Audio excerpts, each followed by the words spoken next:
The personal is political, also called the private is political. It's a political slogan expressing a common belief among feminists that the personal experiences of a woman are rooted in their political situation and gender inequality. The late Filipino artist Bree JONSON believed in this quote. It might be because of her own personal experiences as a woman living in today's world. Bree JONSON is a contemporary visual artist and has made a name for herself both here and abroad. She's really amazing when it comes to the field of art, as her friends and colleagues say that she's a genius as much as her awareness of how much happiness she gave to the people around her. She often used oil in her paintings and used animals and plants as her primary subject. And what I love about Bree JONSON and her artworks is that it's so expressive to the point that you can feel her feelings and emotions through every stroke she made. She mostly paints animals and plants, and as I said, it's her primary subject in making art. Bree's colorful, vivid, and intricate artwork, which are purposely limited to the visual language of non-human beings, aim to bridge this gap. She does this to critique the relationship that humans have with their environment and the divide that has grown between them, a divide that displaces them as other, different from humans, and lower in importance and hierarchy. Through specifically limiting herself to the visual language of non-human beings, she aims to bridge this gap, to bring out the innate wilderness in human nature to culminate a sense of interconnectedness, and ultimately to move away from the anthropocentric worldview to one more inclusive to the multiple species. According to a Ventana article, animal lover Bree's artistic work is heavily inspired by Aesop's fables.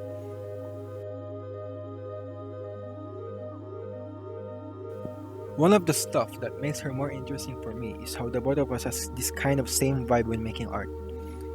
I'm so fascinated with her artworks, and I always look up to her whenever I feel unmotivated on doing so. And not just with her art that I quite fascinate. Her photography skills is also good, which reminds me of how I took pictures on anything.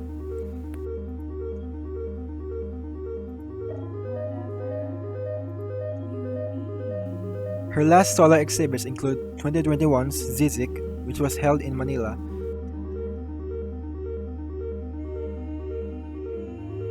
2019's Note in Stillness at the Yavuz Gallery in Singapore, and 2017's Writhing in Kuala Lumpur, Malaysia.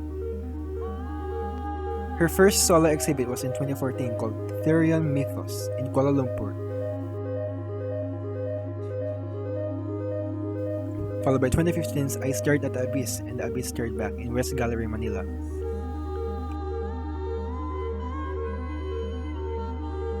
Her latest group exhibits were held in 2020, titled Mga Misteryo sa Tuwa, held at the Art Informal in Manila.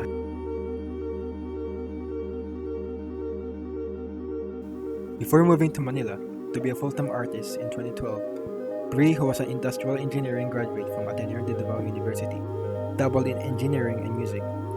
One fun fact about Bree JONSON is that she was also a part of a local indie band in her hometown in Davao called Alto Indio. This song is entitled We Explode.